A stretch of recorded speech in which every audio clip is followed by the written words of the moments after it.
The massive council chamber stretched out like a metallic cathedral, its curved walls disappearing into shadows above. Hundreds of alien beings filled the floating platforms that circled the center stage, their forms so diverse they seemed like creatures from a fever dream. Some looked like walking crystals that chimed when they moved. Others resembled giant insects with too many eyes. A few were just floating balls of light that pulsed different colors when they spoke. At the center of it all sat the speaker, an ancient creature that looked like a tree made of silver metal. Its voice echoed through every translator in the chamber as it called for the final vote. The question was simple but terrible. Should the human species of planet Earth be classified as slaves for the rest of the galaxy to use as they pleased? Captain Blake Reynolds sat in the tiny observation pod hidden in the station's maintenance section, watching through a cracked screen as democracy died before his eyes. He was supposed to be invisible, just another spy keeping tabs on galactic politics. Earth had sent dozens of these little observation drones to major alien meetings, hoping to learn something useful about their neighbors in space. He never expected to watch his entire species get voted into slavery. The numbers kept climbing on his screen. 200 votes in favor. 250. The aliens weren't even debating anymore. They acted like enslaving an entire planet was just another item on their daily schedule. Like deciding what to have for lunch. Blake gripped the edge of his console, so hard his knuckles turned white. Back home on Earth, people were going about their normal lives. His wife, Lisa, was probably making dinner right now, completely unaware that a bunch of aliens had just decided she should spend the rest of her life in chains. His 10-year-old daughter, Amy, was maybe doing homework, not knowing that these creatures had just voted to take away her future. The vote counter hit 280, then 285. Blake felt sick to his stomach. A few aliens tried to speak up for humanity. One delegate that looked like a walking flower kept talking about how humans had helped develop new medicines that saved millions of alien lives. Another delegate, resembling a six-armed bear, mentioned how human traders have been fair and honest in all their business deals. But their voices were drowned out by the majority who wanted Earth's resources and its people as free labor. The final tally flashed on Blake's screen. 287 in favor, 13 against. The chamber erupted in sounds that his translator couldn't even process. Buzzing, clicking, harmonious singing, and electronic beeps all mixed together in what could only be described as celebration. These beings were happy about condemning 4 billion humans to slavery. Chancellor Vex, the leader of the most powerful alien empire, stood up on his platform. His crystal body caught the chamber's lights and threw rainbow patterns across the walls. When he spoke, his words cut through Blake like ice water. The human problem is finally solved. Their stubborn refusal to accept their proper place in the galactic order ends today. Within 1 standard year, Earth will be stripped of its resources and its population distributed across our territories as workers. No longer will this primitive species embarrass the civilized galaxy with their chaotic behavior and unpredictable nature. Blake had heard enough. His hands flew across the console, copying every second of the recording to quantum storage devices. This wasn't just evidence of what happened here today. This was intelligence that could save his species. The aliens thought they knew everything about human capabilities, but they had only seen what Earth wanted them to see. As he prepared to transmit the data back home, Blake allowed himself one moment of rage. These aliens had made the biggest mistake in galactic history. They looked at humans and saw primitive creatures with simple technology and predictable responses. They had no idea that the same species that survived ice ages, world wars, and nuclear weapons wasn't going to quietly accept slavery. The transmission burst went out in an encrypted quantum pulse that would reach Earth in less than 6 hours. By the time these aliens organized their slave-taking fleets, humanity would be ready for them. Blake smiled grimly as he watched the celebration continue in the chamber below. These creatures were about to learn why humans had a saying, "Never corner a predator unless you're absolutely sure you can kill it." The vote was over, but the real story was just beginning. Earth was about to show the galaxy exactly what happened when you threaten human freedom. 6 months had passed since that terrible vote, and now the alien fleets filled Earth's solar system like a swarm of metal locusts. Admiral Korth pressed his 6-fingered hands against the viewing window of his flagship, watching the small blue planet grow larger as 10,000 warships move into attack formation. This was supposed to be easy. Humans were primitive. Their weapons were crude. Their defenses were laughable compared to galactic standard technology. The fleet stretched out in every direction, a sight that would have made any civilized species surrender immediately. Bioships that looked like giant sea creatures floated next to geometric metal pyramids the size of cities. Energy beings piloted vessels made of pure light, while machine intelligences commanded cube-shaped dreadnoughts, bristling with weapons that could crack planets in half. Lieutenant Commander Jack Harrison sat in the pilot seat of a stealth fighter, hidden in the asteroid belt between Mars and Jupiter. Through his cockpit window, he counted enemy ships until he gave up at 3,000. His radio crackled with reports from other hidden human vessels scattered throughout the solar system. The aliens had brought everything they had, expecting to sweep aside Earth's defenses like brushing away insects. What they didn't know was that Earth had been preparing for this exact moment for over a century. Down on the planet's surface, the real show was about to begin. President Catherine Webb stood in the underground command center buried 3 miles beneath the Rocky Mountains, watching status reports flood in from every continent. Her finger hovered over a single red button that would change everything. "Ma'am, all civilian populations are in the deep shelters," reported General Thomas Mitchell, his weathered face grim with determination. "Underground cities are sealed and fully supplied. The surface cities are ready for demolition." Webb nodded. They had spent decades preparing for this day, ever since their first contact with alien civilizations. Earth's leaders had taken one look at galactic history and realized that first contact would likely mean invasion, so they prepared. They dug. They built. They planned for the day when humanity would have to fight for its very existence. "Execute Operation Smokescreen," Webb ordered and pressed a button. Across Earth's surface, every major city began to explode. But these weren't random destructions. Every blast had been carefully planned and choreographed. Massive clouds of metallic debris shot into the atmosphere, mixed with exotic particles that scrambled sensors and blocked communications. Within minutes, the entire planet disappeared behind a thick gray shroud that made it impossible for the alien fleets to see what was happening on the surface. Admiral Korth watched in confusion as Earth turned itself into a fog-covered mystery. His sensor operators frantically tried to penetrate the interference, but their most advanced equipment showed nothing but static. This wasn't in any of their intelligence reports. Humans weren't supposed to be capable of planetary-scale coordination like this. "Sir, we're detecting movement in the debris cloud," his tactical officer reported, her voice tight with concern. Multiple contacts emerging from the interference zone. What came out of that gray shroud made Admiral Korth's blood freeze in his veins. Human ships, but not the primitive rockets and chemical-powered vessels their spies had reported. These were sleek predators made of black metal that seemed to absorb light. They moved with a grace that spoke of artificial gravity and fusion drives, technology that should have been centuries beyond human capability. Captain Riley Nash piloted the lead attack ship, her hands steady on controls that responded to her thoughts as much as her touch. The vessel around her hummed with power systems that had been developed in secret bases on the Moon and Mars. For 5 generations, the best human scientists and engineers had worked in hidden facilities, preparing weapons that would give their species a fighting chance. "This is Phoenix, leader to all units," she spoke into her headset. "Remember, we're not just fighting for Earth today. We're fighting for the right of humans to exist as free beings in this galaxy. Show them what happens when you threaten our families." The first alien ship died in a flash of white light that briefly outshone the sun.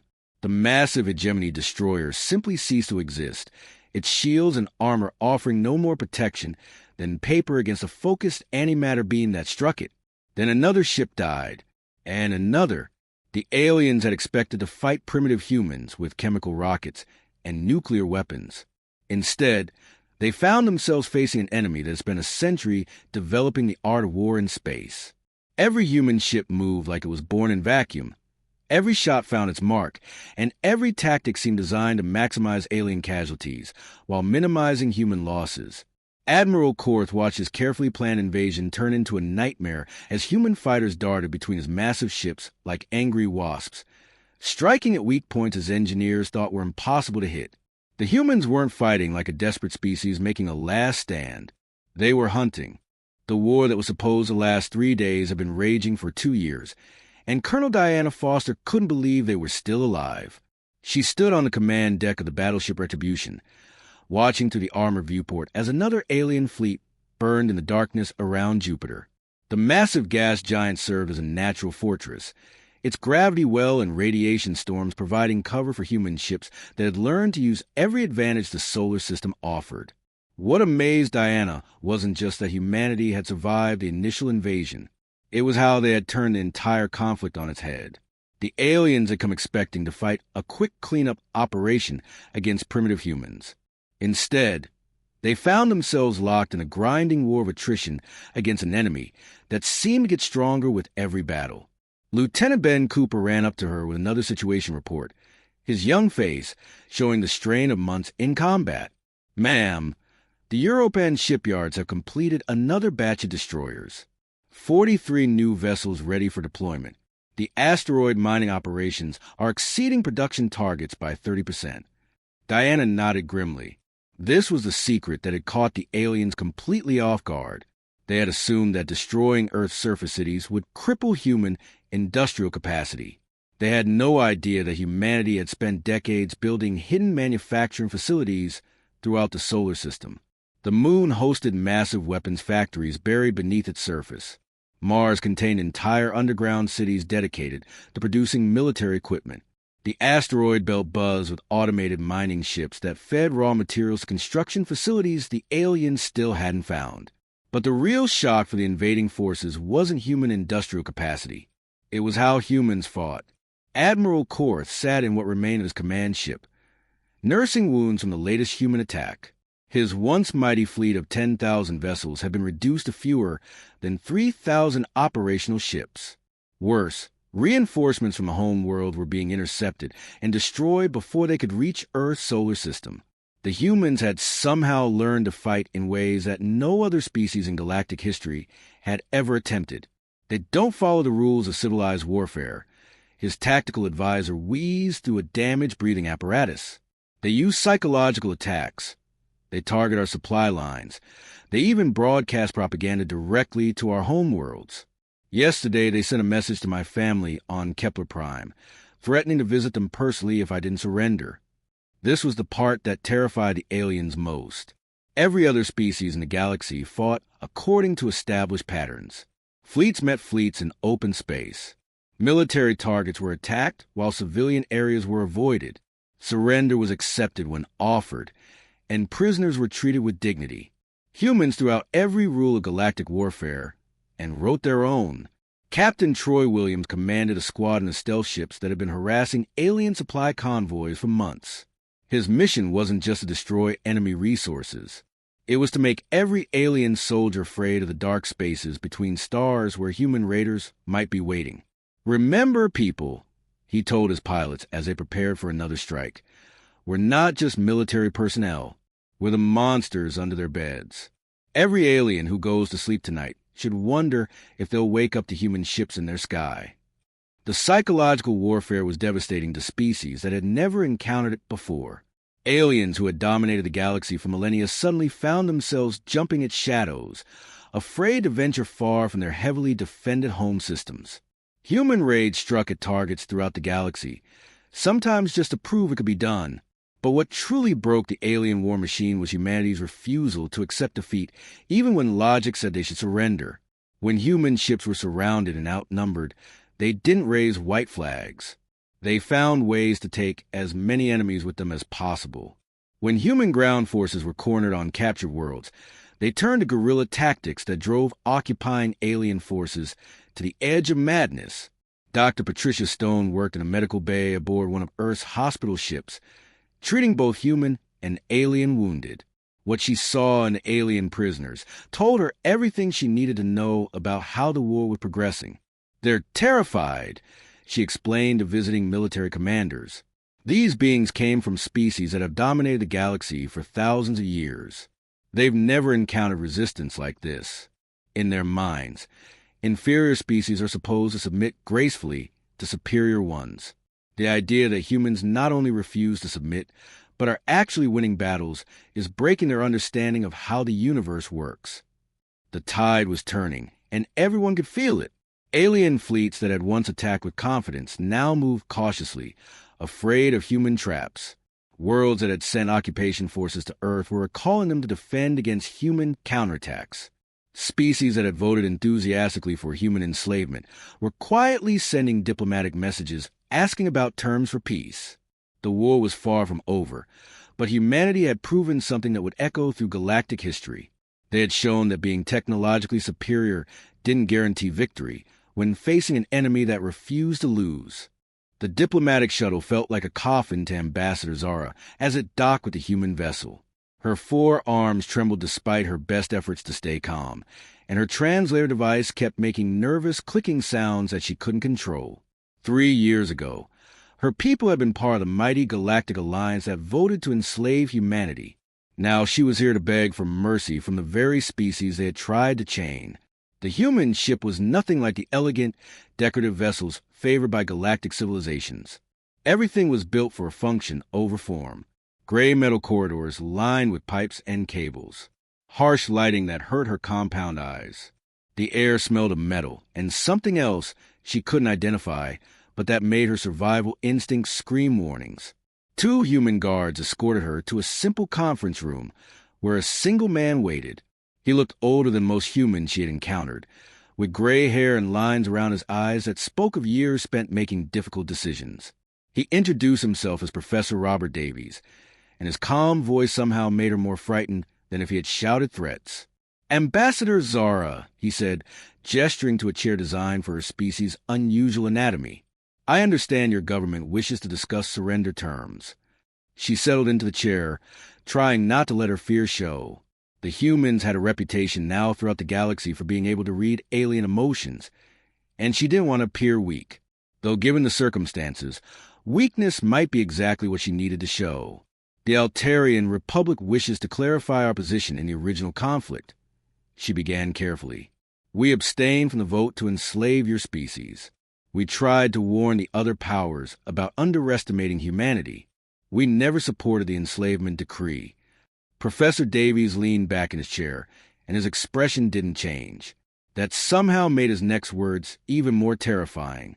"You're correct that you didn't vote for our enslavement, but you also didn't vote against it. When 300 species decided to chain my people and sell our children as property, your government chose to remain neutral. Tell me, Ambassador, how many of your worlds have we attacked?" The number burned in her memory like acid. 7. 7 of our outer colonies. Your forces. They gave our civilians 12 hours to evacuate before beginning orbital bombardment. But the cities are gone. The infrastructure is destroyed. Millions of our people are homeless. And why do you think we spared your primary worlds while completely destroying the Zephyrian homeworld? This was a question that had haunted her during the entire journey to this meeting. The Zephyrians had been a galactic superpower for over 2,000 years. Their homeworld was supposed to be unconquerable, protected by defense systems that could stop entire fleets. Yet human forces had somehow penetrated all of their defenses and turned the planet's surface into a glowing wasteland. Meanwhile, Altarian core worlds remained untouched despite being far less defended. "I don't understand your logic," she admitted. Professor Davies stood and walked to a viewport, showing the wreckage of what had once been a hegemony battle fleet. The twisted metal debris stretched for thousands of kilometers, a monument to the price of threatening humanity. "It's quite simple, Ambassador. Humans understand proportional response. The Zephyrians called for our complete genocide and led the campaign to enslave us. Their punishment was total. The hegemony worlds that supported them, their military capabilities were permanently eliminated, but their civilian populations were spared. Species like yours that remain neutral, you lose some territory and learn a lesson about the cost of inaction. The 13 species that voted against enslaving us, we've never fired a single shot at them." The cold logic of it struck her like a physical blow. Humanity wasn't conducting random acts of destruction. They were delivering justice, precisely calibrated to match each species' level of participation in the original vote. It was systematic, calculated, and absolutely terrifying in its fairness. "We want to make peace," she said desperately. The Galactic Council is prepared to offer reparations, territorial concessions, technology transfers. Whatever your people demand. Professor Davies turned back to her, and for the first time since the meeting began, his calm expression cracked slightly. What she saw underneath wasn't anger or hatred. It was something far worse. Disappointment in beings who should have known better. Ambassador, I don't think you understand the current situation. There is no more Galactic Council. Nexus Prime Station was destroyed 6 months ago, along with most of the Council leadership. Of the 300 species that voted to enslave humanity, 47 have already surrendered unconditionally. 63 have been rendered militarily impotent. 19 have suffered complete governmental collapse and are dealing with internal civil wars. He moved closer, and she instinctively tried to shrink back in her chair. Your species gets one chance to surrender with some dignity intact, Ambassador. I strongly suggest you don't waste it arguing about your past neutrality. The time for neutrality is over. Ambassador Margaret Thompson walked through the gleaming corridors of New Geneva Station, her footsteps echoing off walls that still smelled of fresh construction. 5 years had passed since the last alien warship surrendered to human forces, and the galaxy looked nothing like it had before the war. The massive diplomatic complex orbited Earth at a safe distance, serving as a new center of galactic politics. What had once been decided in the grand chambers of Nexus Prime was now determined in meetings rooms designed by humans, according to human rules. Through the transparent aluminum windows, Margaret could see representatives from dozens of alien species going about their daily business. Zephyrian delegates in their crystalline environmental suits moved carefully past hegemony officials whose once proud military uniforms had been replaced by simple civilian clothes. Former galactic superpowers now waited patiently in line to request meetings with human administrators, hoping to negotiate better terms for their surrender agreements. The transformation still amazed her sometimes. These same beings had voted to enslave her species just a few years ago. They had planned to strip Earth bare and scatter humanity across the galaxy as unpaid laborers.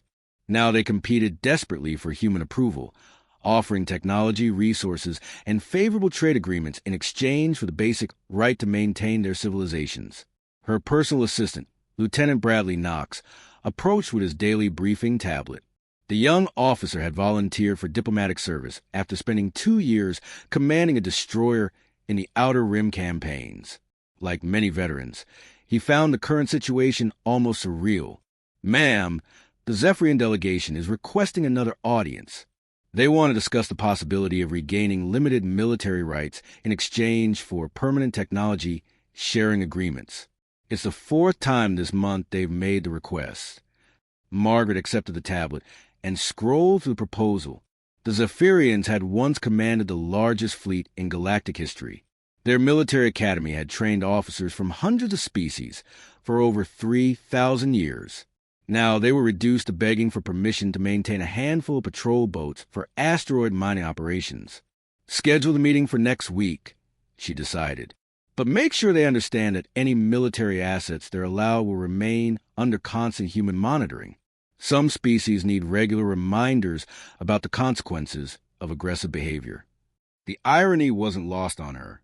Earth had become the galaxy's policeman not through conquest or colonization, but through the simple demonstration that threatening human freedom carried a price no species could afford to pay twice. The vote to enslave humanity had been nearly unanimous among the galactic powers.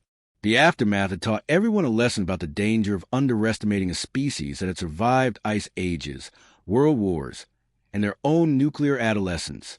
Dr. Helen Carter ran the station's xenopsychology department, studying the long-term effects of the war on alien societies. Her research painted a fascinating picture of how different species were adapting to the new reality. The psychological impact has been profound, she explained during their weekly briefing. Species that dominated the galaxy for millennia are dealing with what can only be described as collective trauma. The hegemony worlds are experiencing their first internal democratic movements in over 1,000 years. Former slave species are declaring independence and forming their own governments. The entire galactic social structure is reshaping itself. Margaret nodded thoughtfully. The human victory had done more than just prevent Earth's enslavement. It had shattered the ancient assumption that technological superiority automatically meant political dominance. Younger species that had been oppressed for generations were looking at humanity's example and deciding they didn't have to accept their assigned place in the galactic hierarchy. Commander Jessica Blake, Earth's military liaison to station, brought reports from the occupation forces stationed throughout former enemy territory. The news was generally positive, though not without complications. Most species are adapting well to the new restrictions, she reported. The Altarians have actually thanked us for forcing them to demilitarize. Apparently, they've redirected their military budget toward education and infrastructure, and their quality of life has improved dramatically. The Kepler Collective is struggling more with the transition, but they're complying with all treaty requirements. What about the Zephyrians? Margaret asked. They're the most resistant to change, but they're not stupid enough to risk another conflict. Their homeworld is still rebuilding from the orbital bombardment. Most of their population now lives in underground cities we helped them construct. They know that any aggressive action will result in complete extinction this time. As Margaret continued her rounds through the station, she reflected on how much had changed. Human children were now learning alien languages as standard curriculum, preparing for a future where Earth would be a major player in galactic affairs. Human colonies were spreading to nearby star systems, not as conquering invaders, but as trading partners and peacekeepers. The galaxy had tried to make humans into slaves and had instead created guardians who ensured that no species would ever again face the threat of systematic enslavement.